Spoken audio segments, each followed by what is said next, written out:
Welcome to my YouTube automotive channel. In today's video I have a 2012 Honda Ridgeline and I will show you how to remove and replace the engine air filter.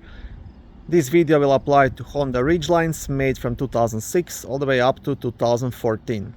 Okay, now the engine air filter is located under the front hood on the driver's side, just under this cover. To remove the cover, first you'll have to remove a couple of bolts. You'll have one here, and one should be hidden just behind here. And you will need a Phillips screwdriver.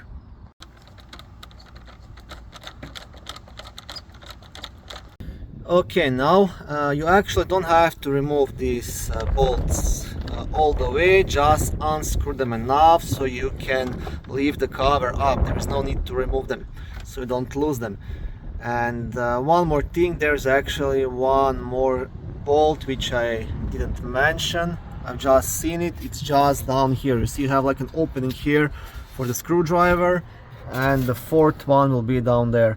So same thing, you just want to unscrew it. So you have total of 4 screws, not 3.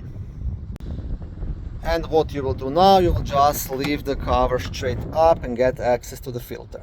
And now to remove the filter, you just want to pull it out. Now one more tip, before you install the new air filter, you want to make sure to clean the air box as well. And that's pretty much it. This is very easy to do.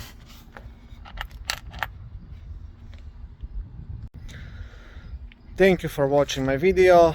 I hope it was helpful and educational. If it was, please like it and consider subscribing to my YouTube automotive channel. On my channel there is lots of how-to videos, do-it-yourself videos, car reviews, product reviews and other similar automotive topics.